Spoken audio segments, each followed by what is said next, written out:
Hello बच्चों, कैसे हैं आप लोग। आज के लेक्चर में बात करेंगे 10 सीबीएसई बोर्ड चैप्टर 6 ट्रायंगल। ये आपके जो एक्सरसाइज स्टूडेंट एक्सरसाइज 6.6 है, मतलब ऑप्शनल एक्सरसाइज है। तो देखो, जो बेसिक मैथ लिए हैं बच्चे वो नहीं भी करें तो चलेगा, लेकिन स्टैंडर्ड मैथमेटिक्स वाले बच्चों को करना ही पड़ेगा। तो देखो यहाँ पर ये दे रखा in figure P S is the bisector of angle Q P R. देखो, जब तक डायग्राम नहीं बनाएंगे तब तक समझ में नहीं आएगा स्टूडेंट। तो एक हम ट्रायंगल बनाएंगे। सपोज करो ये हमने ट्रायंगल बनाया, ये तुम्हारा पी क्यू आर है, ठीक है। अब यहाँ पे जो दे रखा है पी एस ये है, पी एस क्या है, ये है। P S is the bisector of angle Q P R. Q P R मतलब एंगल 1-2, मतलब देखो क्यू पी आर का है, पी एस क्या है, क्यू पी आर का बाइसेक्टर है, मतलब एंगल 1 इक्वल टू क्या होगा, एंगल 2 होगा। हमें क्या प्रूव करना है student, prove that Q S मतलब Q S divide by S R and P Q divide by P R. हमें ये प्रूव करना है स्टूडेंट, क्लियर है। तो एक काम करेंगे, हमें क्या काम करना होगा, कुछ कंस्ट्रक्शन करना होगा स्टूडेंट। तो देखो हम एक क्या काम करेंगे, पैरेलल लाइन ड्रॉ कर लेंगे which is parallel to PS. यहां से एक हम पैरेलल लाइन ड्रॉ करेंगे जो इसके क्या है, पैरेलल है, पीएस के पैरेलल होगी। तो देखो एक हम पैरेलल लाइन ड्रॉ कर लेते हैं स्टूडेंट, ठीक है। ये हमने लाइन ड्रॉ कर लिया पैरेलल टू, और इसको भी क्या किया, एक्सटेंड किया। जो हमारा किस पर कट कर रहा, आप एक पॉइंट पर कट करेगा, इसका नाम दे देंगे टी, ठीक है। ये हमारा टी पॉइंट हो जाएगा, ठीक है। इतनी बात समझ में आई। तो यहाँ पर हमें लिखना पड़ेगा student, a line R T draw parallel to S T, ठीक है। कंस्ट्रक्शन में देखो लिखना, देखो प्रूफ तो हमें पता चल गया क्या करना है। कंस्ट्रक्शन में लिख देंगे student, construction a line R T is, देखो R T is drawn parallel to P S which intersect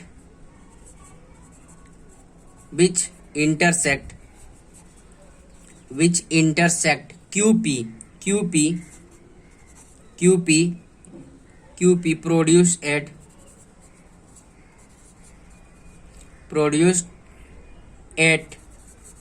T. मतलब क्यूपी कहाँ पे इंटरसेक्ट कर रहा है, देखो क्यूपी को कहाँ पे इंटरसेक्ट कर रहा है, टी पर, जो क्यूपी को हमने प्रोड्यूस करने पर लिखा है, ठीक है। आई बात समझ में। अब यह क्या है, एसपी जो है बाइसेक्टर ऑफ दिस वन है, ठीक है। अब यहाँ पे देखो इसको प्रूव करते हैं हम इसको। तो देखो बच्चों, इसका भी नेमिंग कर लेते हैं। देखो जैसे ये हमारा एंगल 3 हो गया, ये हमारा एंगल 4 हो गया। तो अब यहाँ पे ध्यान दो स्टूडेंट, जिसे हमने अभी प्रूव किया है जो आर टी है, देखो प्रूव कर लेते हैं। अब यहाँ पर हमने प्रूव किया है जो पी एस है पैरेलल टू आर टी, हमने प्रूव किया है बाय कंस्ट्रक्शन से, ठीक है। इतनी बात समझ में, कंस्ट्रक्शन। तो हम कह सकते हैं देखो ये पैरेलल है, और यहाँ पे देखो 1 और एंगल 4 आपस में इक्वल होगा, एंगल 1 इक्वल टू एंगल 4। कैसे स्टूडेंट, देखो ये क्या है, लाइन पैरेलल है, और ये क्या काम कर रहा है, ट्रांसवर्सल का काम कर रहा, ठीक है। ये लाइन पैरेलल है, और ये क्या काम कर रहा है, ट्रांसवर्सल लाइन का काम कर रहा। तो हम कह सकते हैं एंगल 1 इक्वल टू एंगल 4 होगा। करस्पॉन्डिंग एंगल्स आर इक्वल, क्या लिखेंगे, करस्पॉन्डिंग एंगल्स आर इक्वल। इतनी बात समझ में आ रही है, ठीक है। Corresponding angles are equal, clear है स्टूडेंट। अब यहाँ पे देखो student, angle 2 equal to angle 3 होगा, alternate interior angle 2 equal to angle 3 क्या होगा, देखो एंगल, अब यहाँ पे देखो एंगल 2 इक्वल टू 3, क्योंकि ये लाइन पैरेलल है और ये क्या काम कर रहा है, पी आर जो है ट्रांसवर्सल लाइन का काम कर रहा है। तो हम कह सकते हैं एंगल 2 इक्वल टू 3 क्या होगा, ऑल्टरनेट इंटीरियर एंगल्स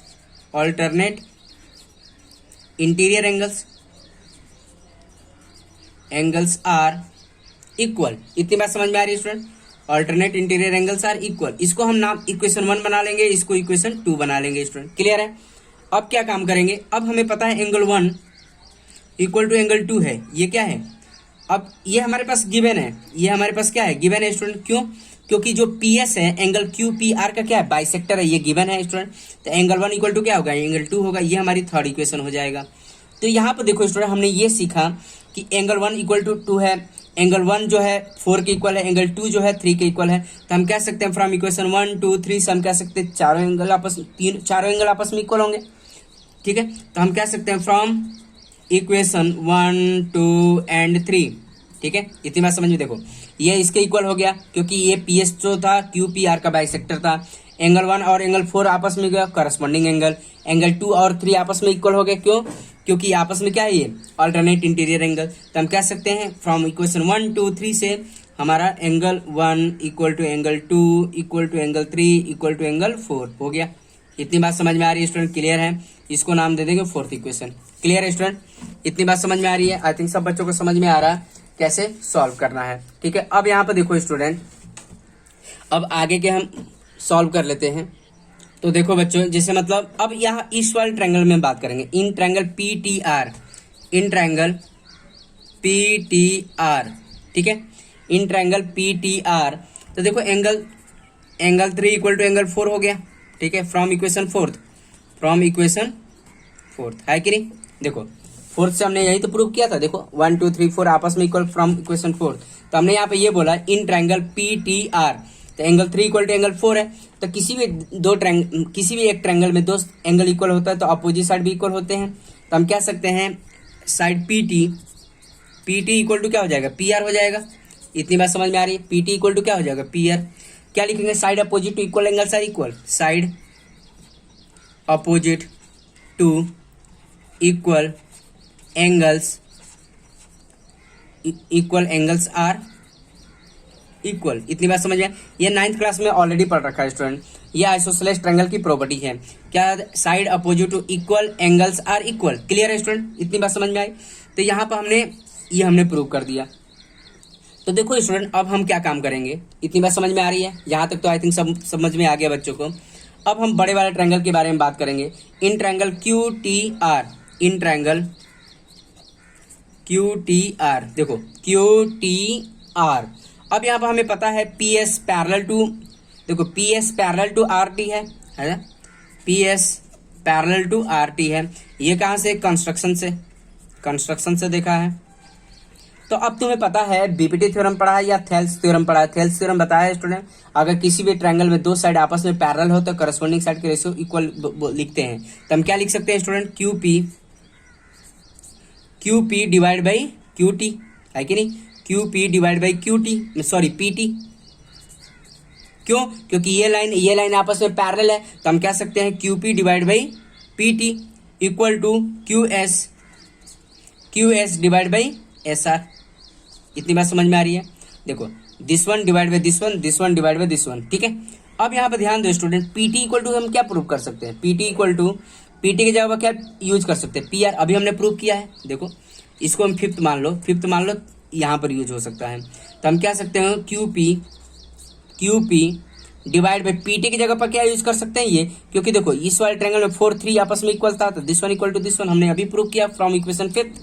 तो हम क्या लिख सकते हैं, पीटी की जगह पर क्या यूज कर सकते हैं, पी आर। ठीक है, एंड क्यू एस की जगह पर क्या यूज कर सकते हैं स्टूडेंट, क्यू एस। तो वैसे ही रहने दो, Q S divide by S are. तो यही तो हमें प्रूव करना था स्टूडेंट। क्लियर है? आई थिंक सब बच्चों को समझ में आया। देखो क्या प्रूव करना था, यही प्रूव करना था, Q S divide by S R and P Q लिखो या क्यू पी लिखो, बात वही है, डिवाइड बाई पी आर। इतनी बात समझ में आ रही है स्टूडेंट? क्लियर है? आई थिंक सब बच्चों को समझ में आ गया कैसे प्रूव करना है। इस पर देखो 1 मार्क के क्वेश्चन भी आते हैं डायरेक्ट। देखो कैसे क्वेश्चन आते हैं वो भी मैं बता देता हूँ स्टूडेंट। जैसे देखो ये हो गया, देखो कैसे करना है प्रूफ वो देख लो। पहले ये हमारे पास दे रखा था, डायग्राम बनाना है आपको, फिर क्या कंस्ट्रक्शन करना है, फिर यहाँ से स्टार्ट करना है आपको। ठीक है, कंस्ट्रक्शन कर देंगे, फिर ये करना है आपको। आई बात समझ में स्टूडेंट? क्लियर है? आई थिंक सब बच्चों को समझ में आ गया। देखो क्वेश्चन कैसे आते हैं स्टूडेंट, उस पर भी हम बात कर लेते हैं। देखो कैसे क्वेश्चन पूछे जाते हैं। तो देखो बच्चों ये क्वेश्चन है इसी पे बेस्ड, ये वाला जो थ्योरम अभी हमने पढ़ा कि अगर मान लो कोई एंगल का बाइसेक्टर है, एंगल 1 इक्वल टू 2 है, तो हम क्या सकते हैं, P Q divide by P R equal to Q S divide by S R. इसी पर हम एक क्वेश्चन लिखे हैं। तो याद रखो, in the figure AD is the bisector of angle A का बाइसेक्टर मतलब एंगल 1 इक्वल टू क्या होगा, एंगल 2 होगा स्टूडेंट। क्लियर है? बीडी इक्वल टू कितना दे रखा है, 4 सेंटीमीटर दे रखा है। डीसी कितना दे रखा है, 3 सेंटीमीटर दे रखा है। And A B equal to कितना दे रखा है स्टूडेंट, 6 सेंटीमीटर दे रखा है। हमें बताना है डिटरमाइन द एसी की वैल्यू बतानी हमें। ठीक है, तो अभी हमें पढ़ा है बाई एंगल बाइसेक्टर थ्योरम से हम क्या लिख सकते हैं। तो देखो क्या होगा, B D divide by D C equal to A B divide by A C. इतनी बात समझ में? क्या लिखेंगे reason, by angle bisector theorem, by angle bisector theorem.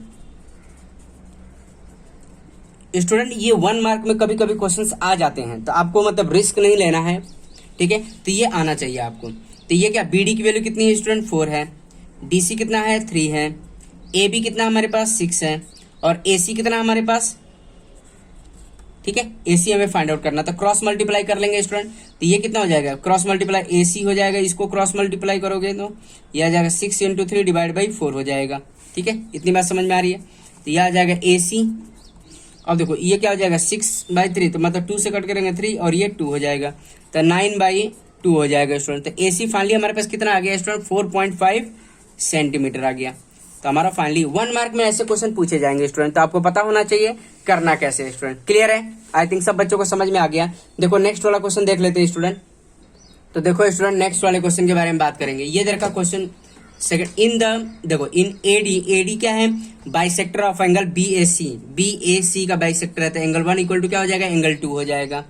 और ए बी कितना दे रखा है स्टूडेंट, ए बी हमारे पास 10 सेंटीमीटर दे रखा है, ए सी कितना दे रखा है 14 दे रखा है, बी सी हमारे पास कितना था, हमारे पास 6 सेंटीमीटर था, ठीक है। हमें बी डी बताना था और डी सी बताना था। तो बी डी देखो बी सी हमारे पास कितना है 6 है, तो इसको हमने x मान लिया, तो ये कितना देगा 6 माइनस एक्स देगा। इतनी बात समझ में आ रही है स्टूडेंट, क्लियर है, आई थिंक सब बच्चों को समझ में आया। इसको हमने x से जूम कर लिया, बी डी की वैल्यू कितनी मान लिया, x मान लिया, तो डी सी कितना हो जाएगा 6 माइनस एक्स होगा, क्योंकि इनका सम कितना है 6 है, ठीक है। हमें बी डी और डी सी बताना है, तो सेम कॉन्सेप्ट अप्लाई करेंगे स्टूडेंट, एंगल बाइसेक्टर थ्योरम। तो क्या होगा, तो देखो x डिवाइड बाई या डायरेक्ट ऐसे यूज कर लो, B D divide by D C equal to A B divide by A C. Clear है स्टूडेंट, इतनी बात समझ में। सबकी वैल्यू पुट कर लेते हैं। तो बी डी कितना हमारे पास x है, ठीक है। डी सी कितना है हमारे पास 6 माइनस एक्स है, ए बी कितना है स्टूडेंट 10 है, और ए सी कितना है 14 है। क्लियर है, इतनी बात समझ में आ रही है। क्रॉस मल्टीप्लाई कर लेंगे स्टूडेंट। तो ये देखो क्रॉस मल्टीप्लाई का x इंटू 14, और ये क्या है 10, 6 माइनस एक्स हो जाएगा, तो ये 14x, और ये कितना हो जाएगा 60 माइनस 10x। क्लियर है स्टूडेंट, इतनी बात समझ में आ रही है। तो ये क्या हो जाएगा, इसको इधर लेके जाओ, 14x plus 10x equal to कितना हो जाएगा 60। तो ये कितना हो जाएगा स्टूडेंट आपका 24x इक्वल टू 60। तो x की वैल्यू निकाल लेंगे स्टूडेंट, x हमारे पास क्या आ जाएगा, x equal to 60 divide by 24। इतनी बात समझ में आ रही है स्टूडेंट। इसको अब हम डिवाइड कर लेंगे। तो देखो बच्चों 12 से अगर डिवाइड करेंगे इसको तो कितना आएगा 5 टाइम, और ये 2 टाइम, तो x इक्वल टू कितना है 5/2। तो फाइनली हमारे पास x जो आएगा वो कितना 2.5 आ जाएगा स्टूडेंट। तो हमारे पास बी डी की लेंथ कितनी आ जाएगी, बी डी इक्वल टू कितना आ जाएगा 2.5 हो जाएगा, ठीक है। इतनी बात समझ में आई। तो डी सी भी हमें बताना है, डी सी भी बताना है student. D C equal to कितना होगा 6 माइनस एक्स है, तो डी सी कितना हो गया 6 माइनस 2.5। तो ये फाइनली हमारे पास कितना देगा student, D C equal to 3.5 centimetre होगा। क्लियर है स्टूडेंट, इतनी बात समझ। ये भी सेंटीमीटर में हो जाएगा और ये भी सेंटीमीटर में हो जाएगा। क्लियर है स्टूडेंट, आई बात समझ में। आई थिंक सब बच्चों को समझ में आ गया कि इस टाइप के क्वेश्चन भी आएंगे तो आप सॉल्व कर सकते हैं स्टूडेंट। क्या यूज करेंगे, यहाँ पे क्या रीजन लिख देंगे, बाय एंगल बाइसेक्टर थ्योरम। क्यों, क्योंकि देखो ये क्या है, एडी क्या कर रहा है, एंगल बी ए सी को बाइसेक्ट कर रहा था, B D equal to D C and A B equal to A C. तो यहाँ पर रीजन लिख देंगे एंगल बाइसेक्टर थ्योरम। क्लियर है स्टूडेंट, आई बात समझ में। तो अब देखो नेक्स्ट वाले क्वेश्चन के बारे में बात कर लेते हैं स्टूडेंट। देखो बच्चों ये 6.6 का सेकंड क्वेश्चन है। यहाँ पे बोल रखा है in figure D is a point on the hypotenuse. जो ये क्या है 90 डिग्री है, ए बी सी क्या है राइट एंगल ट्रायंगल है, और ए सी क्या है हाइपोटेनियस का काम कर रहा है, ठीक है। Hypotenuse of A C of triangle A B C है, ठीक है। डी यहाँ पर है। डीएम जो है परपेंडिकुलर टू बी सी है, ये भी 90 है। डीएन है परपेंडिकुलर टू ए बी है, ये भी 90 है। हमें प्रूव करना है डीएम का square equal to DN into M C, ठीक है। और हमें क्या प्रूव करना है, डीएन का स्क्वायर इक्वल टू हमें प्रूव करना है डीएम इंटू ए। देखो डीएम इंटू ए एन है स्टूडेंट, ठीक है। ए एन है, ए एन होगा, क्लियर है, ए एन होगा, ए एन हमें प्रूव करना है। तो अब यहाँ पे देखो स्टूडेंट कैसे हम प्रूव करेंगे। तो देखो प्रूव करते हैं। अब ध्यान देना स्टूडेंट, ये हमारे पास जो इन्फॉर्मेशन है, ये देखो ये भी 90 है, ये भी 90 है, ये भी 90 है। आई बात समझ में। तो देखो ये परपेंडिकुलर टू दिस वन, तो ये देखो ये 90 है, ये 90, मतलब ये क्या होगा पैरेलल होगा, इतनी बात समझ में आ रही है स्टूडेंट? पैरेलल तो होगा ही होगा। तो अब यहाँ पे देखो ये हमारे पास जो गिवन है उसको हम बात करते हैं डीएम परपेंडिकुलर टू क्या है, सीबी बीसी है, ठीक है। और डीएन जो परपेंडिकुलर टू है, डीएन परपेंडिकुलर टू एबी है, ठीक है, परपेंडिकुलर टू एबी है। एंड बी भी कितना है, 90 डिग्री है। तो अब यहाँ पर ध्यान दो स्टूडेंट, अगर मान लो ये देखो ये 90 है, ये 90 है, ये 90, मतलब ये भी 90 होगा ऑलरेडी, मतलब चारों एंगल 90 हो गए। क्लियर है स्टूडेंट? इतनी बात समझ में आ रही है? तो जब ये 90 है तो ये तो पैरेललोग्राम बन सकता है, पैरेललोग्राम बन सकता है, मतलब parallelogram with one angle is 90, तो हम बोल सकते हैं ये रेक्टेंगल हो सकता है। तो फाइनली हम कह सकते हैं ये रेक्टेंगल होगा। क्यों? क्योंकि देखो ये 90 है, ये 90, तो ये लाइन आपस में पैरेलल होगी, है कि नहीं? क्योंकि 90 है। इतनी बात समझ में आ रही है? अब यहाँ पे देखो तो हम कह सकते हैं quadrilateral A D N M B, ठीक है, डी एन एम बी, ठीक है, D N B N B M है, B M is a rectangle, is a rectangle. Clear है स्टूडेंट? इतनी बात समझ में? क्योंकि ईच एंगल 90 है, यहाँ पर कोई भी क्वाड्रिलेटरल ईच एंगल 90 होगा, या तो रेक्टेंगल होगा, स्क्वायर तो हो नहीं रहा, ठीक है। तो इतनी बात समझ, रेक्टेंगल है तो रेक्टेंगल में क्या होता है, अपोजिट साइड आपस में इक्वल होते हैं, मतलब देयरफॉर डीएम इक्वल टू क्या होगा, बीएन होगा। इतनी बात समझ में आ रही है स्टूडेंट? डीएम इक्वल टू क्या होगा, बीएन होगा। And DN equal to M B. इतनी बात समझ में आ, इसको हम इक्वेशन 1 बना लेते हैं स्टूडेंट, क्योंकि आगे चल के यूज होने वाला है। क्या हमने बोल दिया कि देखो डी एन बी एम क्या है, इज अ रेक्टेंगल। रेक्टेंगल के क्या होते हैं, अपोजिट साइड आपस में इक्वल होते हैं, मतलब डी एम इक्वल टू हो जाएगा बी एन और D N equal to M B हो जाएगा। इतनी बात समझ में आ रही है स्टूडेंट? क्लियर है? ठीक है। अब यहाँ पे देखो स्टूडेंट कुछ कंस्ट्रक्शन कर लेते हैं, ज्वाइन कर लेते हैं, ज्वाइन डीएम, ठीक है। अब क्या किया, कुछ कंस्ट्रक्शन कर लिया, यहाँ पे कर लेते हैं, कुछ कंस्ट्रक्शन कर लेंगे, कंस्ट्रक्शन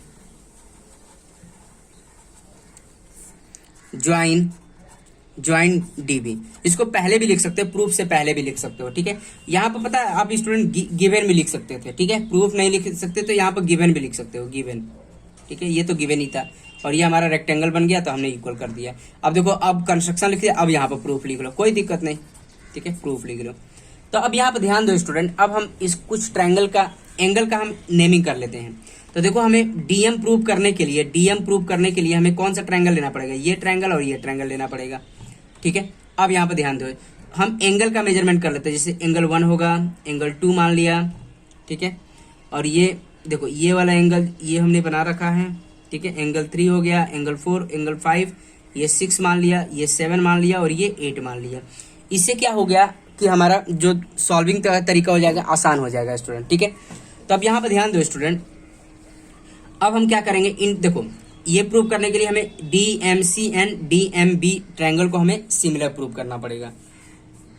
तो देखो बच्चों कैसे करेंगे, तो अब यहाँ पर ध्यान दो स्टूडेंट, यहाँ पर हो जाएगा जैसे मतलब ये एंगल देखो this one equal to this one. तो इसके लिए हमें क्या काम करना होगा, एंगल को इक्वल प्रूव करना होगा।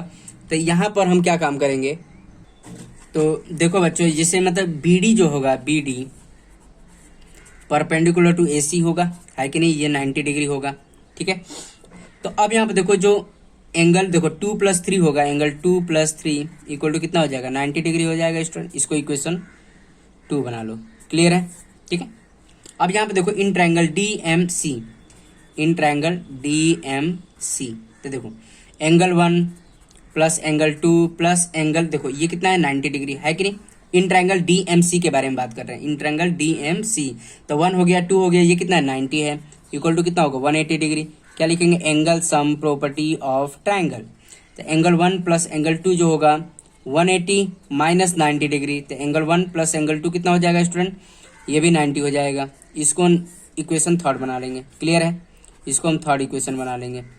अब क्या काम करेंगे student, in triangle D M देखो in triangle D M B, ठीक है, इन ट्रायंगल यहीं से हम प्रूव कर सकते हैं स्टूडेंट, यहीं से हम प्रूव कर सकते हैं। तो देखो बच्चों इन्हीं दोनों इक्वेशन से हम दोनों ट्रायंगल को प्रूव कर सकते हैं। देखो जैसे ये क्या हो गया, इक्वेशन 2 हो गया, इक्वेशन 3 हो गया, ये देखो ये भी 90 है, ये भी 90 है, दोनों को इक्वेट कर लेंगे, तो ठीक है। तो from equation second second and third, ठीक है।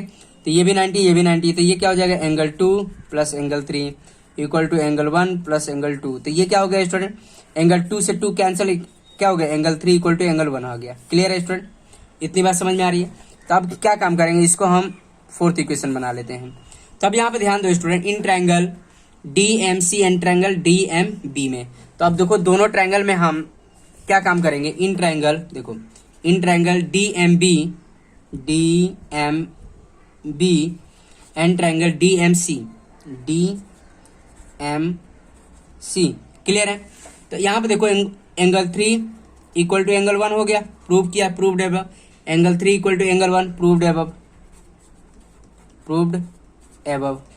इतनी बात समझ में आ रही है, प्रूव्ड एबव किया। और एंगल देखो ये क्या है, एंगल ये भी 90 है, ये भी 90 है, दोनों ईच 90 डिग्री। तो हम यहाँ पर ये भी प्रूव कर सकते हैं स्टूडेंट। देखो यहाँ पर ध्यान से, ट्रायंगल देखो, angle DMC equal to angle DMB, ठीक है, DMB क्या लिखेंगे, ईच 90 डिग्री, ईच 90 डिग्री, ठीक है। इतनी बात समझ में आ रही है। देखो तो यहाँ हमने ट्रायंगल में देखा DMC एंड DMB में एंगल 3 इक्वल टू एंगल 1 हो गया, इतनी बात समझ में, प्रूव्ड एबव। और एंगल DMC और DMB क्या है, ईच 90 डिग्री, क्योंकि DM परपेंडिकुलर टू CB है स्टूडेंट। क्लियर है, आई बात समझ। तो हम कह सकते हैं दोनों ट्रायंगल आपस में क्या होंगे, सिमिलर होंगे। Therefore triangle DMB similar to triangle DMC। इतनी बात समझ में आ रही है स्टूडेंट। क्या लिखेंगे, by AA test of similarity, clear है स्टूडेंट। तो अब आपको ये पता होना चाहिए स्टूडेंट, जब दो ट्रायंगल आपस में सिमिलर होते हैं, करस्पॉन्डिंग साइड के रेशियो प्रोपोर्शनल होते हैं, तो क्या हो जाएगा DM। देखो DM, देखो ये वाला एक, देखो ये साइड है, कॉमन है दोनों ट्रायंगल के लिए, तो ये एक बार इसके लिए यूज करेंगे, एक बार इसके लिए यूज करेंगे। तो DM डिवाइड बाई MB, फिर CM डिवाइड बाई DM। इतनी बात समझ में आए। तो क्या हो जाएगा DM का स्क्वायर इक्वल टू क्या हो जाएगा MB इंटू CM। इतनी बात समझ में आ रही है स्टूडेंट, क्लियर है, ठीक है। अब हम क्या काम करेंगे स्टूडेंट, तो देखो DM का स्क्वायर इक्वल टू क्या होगा CM एंड MB। अब देखो हमें प्रूव क्या करना था, देखो DM का square equal to DN and CM। MC का मतलब क्या होता है, CM ही होगा स्टूडेंट, क्लियर है। बट यहाँ पर MB, अब यहाँ पर देखो MB इक्वल टू क्या है, MB इक्वल टू DN है कि नहीं। अभी हमने प्रूव किया तो क्या है, DMBN क्या है, रेक्टेंगल था, तो अपोजिट साइड आपस में इक्वल होते हैं। और हमने इक्वेशन 1 भी बना रखा है स्टूडेंट, यहाँ पर क्या लिखा है, DN इक्वल टू MB। तो MB की जगह पर क्या यूज कर सकते हैं, DN यूज कर सकते हैं, क्लियर है। इतनी बात समझ में आ रही है स्टूडेंट। तो DM का स्क्वायर इक्वल टू क्या, MB की जगह पर क्या यूज कर सकते हैं, MB की जगह पर DN यूज कर सकते हैं, DN। और ये क्या CM को क्या लिख सकते हैं, MC भी लिख सकते हैं, MC या CM लिख लो, बात वही होगी। हिंस प्रूव्ड, पहला तो प्रूफ हो गया स्टूडेंट। देखो DN इक्वल टू CM या MC, बात वही है, क्लियर है स्टूडेंट, आई बात समझ में। अब देखो सेकंड भी प्रूव कर लेंगे, सेम प्रोसीजर अप्लाई करेंगे। और वो कौन सा ट्रायंगल देखेंगे, in triangle DNB and triangle DNA। इतनी बात समझ में आए। तो देखो सेकंड के लिए भी हम प्रूव करके देख लेते हैं स्टूडेंट। जैसे हमने इसके लिए प्रूव किया, वैसे इसके लिए सेम प्रोसीजर अप्लाई करेंगे स्टूडेंट, क्लियर है, आई बात समझ में। तो देखो इसके लिए भी हम प्रूव कर लेते हैं सेकंड के लिए। सेकंड का क्या है हमारे पास, DN का स्क्वायर हमें प्रूव करना है। फॉर सेकंड के लिए DN का स्क्वायर इक्वल टू क्या प्रूव करना, DM इंटू AN प्रूव करना है स्टूडेंट, क्लियर है। इतनी बात समझ में आई। तो देखो यहाँ पर इसके लिए हमें क्या क्या बात करना पड़ेगा, ट्रायंगल, इन ट्रायंगल DNA, ठीक है, DNA और ट्रायंगल DNB में हमें बात करना पड़ेगा। तो देखो इसके लिए हम सेम जैसे इसके लिए हमने प्रूव किया, वैसे इसके लिए भी प्रूव कर देते हैं। चलो स्टूडेंट प्रूव कर लेते हैं। तो देखो एंगल देखो ये क्या है, BD परपेंडिकुलर टू AC है, तो एंगल 4 प्लस एंगल 5 कितना होगा, 90 डिग्री हो जाएगा। इसको हम इक्वेशन बना लेंगे। यहाँ तो कौन सी इक्वेशन आई थी हमारे पास, 4th, इसको हम इक्वेशन 5th बना लेंगे। इतनी बात समझ में आ रही है स्टूडेंट, क्लियर है। तो देखो पेपर में क्या आएगा, कोई एक प्रूफ करने को आएगा, आई बात समझ में। तो दोनों प्रूफ करने को नहीं आएगा, कोई एक इसमें से प्रूफ करने का आएगा स्टूडेंट, तो आप एक प्रूफ कर लेंगे, ठीक है। यहाँ पर दोनों दे रखा है, बेसिकली क्या प्रैक्टिस हो जाए इसलिए उन्होंने दे रखा है, ठीक है।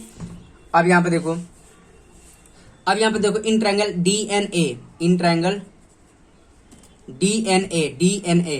DNA। अब क्या होगा, देखो एंगल 5 प्लस एंगल 6 प्लस ये कितना है 90 डिग्री है, 90 इक्वल टू 180 डिग्री। इसका रीजन क्या लिखेंगे, angle sum property of triangle. Clear है। तो यहाँ पर देखो स्टूडेंट एंगल 5, तो देखो angle 5 plus angle 6 equal to कितना होगा 180 माइनस 90। तो यहाँ पे क्या हो जाएगा, angle 5 plus angle 6 equal to 90 हो जाएगा। इतनी बात समझ में आ रही है स्टूडेंट। इसको हमने 6 इक्वेशन बना लिया। तो अब यहाँ पर ध्यान दो student, from fourth and fifth, from fourth, fifth and six के बारे में बात कर रहे हैं। तो देखो ये भी 90 है, ये भी 90 है, इक्वेट कर लेंगे स्टूडेंट। तो 4 प्लस 5 इक्वल टू 5, 6 हो जाएगा। देखो 5 से 5 गया, एंगल 4 इक्वल टू एंगल 6 हो गया। इतनी बात समझ में आ रही है स्टूडेंट। क्लियर है। इसको 7th इक्वेशन नाम दे देंगे। ठीक है, ये हमारे पास 2 सॉल्व करना तब नंबर ऑफ इक्वेशन बढ़ रहा है।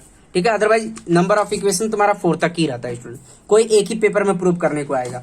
अब यहाँ पे देखो, अब हम क्या काम, अब इन दोनों से प्रूव कर सकते हैं स्टूडेंट। देखो अब हम क्या काम करेंगे, in triangle DNA, in triangle DNA and triangle DNB में बात करेंगे, ट्राइंगल DNB। अब क्या देखो DNA एंड DNB, तो देखो एंगल 4 इक्वल टू 5 हो जाएगा। यानी अभी तो देखो 4 इक्वल टू 6, 4 इक्वल टू 6 हो जाएगा, 4 इक्वल टू 6। ये प्रूव्ड एबव। इतनी बात समझ में आ रही है स्टूडेंट। और एंगल देखो DNA, angle DNA equal to angle DNB क्या है, ईच 90 डिग्री, ईच 90 डिग्री। तो देखो दोनों ट्रायंगल में 2 एंगल इक्वल हो गए, तो हम कह सकते हैं triangle DNA similar to triangle DNB। Clear है। DNA similar to triangle DNB क्या लिखेंगे, by AA test of similarity, clear है स्टूडेंट। इतनी बात समझ में आई, by AA test of similarity. तो जब 2 ट्रायंगल आपस में सिमिलर हो गए तो हम क्या लिख सकते हैं स्टूडेंट, करस्पॉन्डिंग साइड के रेशियो क्या होंगे, प्रोपोर्शनल में होंगे। तो हम कह सकते हैं देखो DN, देखो एक बार ये जो कॉमन साइड है इस ट्रायंगल के लिए यूज करेंगे, एक बार इस ट्रायंगल के लिए यूज करेंगे। तो पहले हम इसके लिए यूज करते हैं, तो DN डिवाइड बाई NB, फिर क्या होगा AN डिवाइड बाई DN। तो क्या हो जाएगा, DN का स्क्वायर इक्वल टू क्या होगा, NB इंटू AN हो गया। क्लियर है स्टूडेंट। बट हमें क्या प्रूव करना था, DM, AN तो हो गया, NB देखो NB इक्वल टू कितना है, DM है कि नहीं, क्योंकि ये रेक्टेंगल है, रेक्टेंगल के अपोजिट साइड आपस में क्या होता है, इक्वल होते हैं। और हमने ये इक्वेशन 1 भी बना रखा है स्टूडेंट। देखो NB की जगह पर क्या यूज कर सकते हैं, DM यूज कर सकते हैं। तो देखो DN का स्क्वायर इक्वल टू क्या लिख सकते हैं, NB की जगह पर क्या यूज कर सकते हैं, DM यूज कर सकते हैं। और ये AN तो है ही, इसका देखो ये हो गया प्रूफ। और ये क्या लिखा, फ्रॉम इक्वेशन 1। इतनी बात समझ में आ रही है स्टूडेंट। क्लियर है, ये हो गया प्रूफ। ठीक है, तो हमने दोनों प्रूव कर लिया स्टूडेंट। क्लियर है। आई थिंक सब बच्चों को समझ में आया कैसे प्रूव करना है। तो देखो मैं बता देता हूँ कहाँ से स्टार्ट करना है, यहाँ से स्टार्ट करेंगे, फिर ये करेंगे आप, इसके बाद आपको ये करना है स्टूडेंट। ठीक है, ये करना है, इसके बाद ये करना है, इसके बाद फाइनली आपको ये करना है स्टूडेंट। क्लियर है, आई बात समझ में, आई थिंक सब बच्चों को समझ में आ गया कैसे सॉल्व करना है स्टूडेंट। क्लियर है। ठीक है स्टूडेंट, तो आज के लेक्चर में हम इतना ही रहने देंगे, बाकी का रिमेनिंग कॉन्सेप्ट हम आने वाले वीडियो लेक्चर में बात करेंगे। ठीक है स्टूडेंट, ओके, थैंक यू।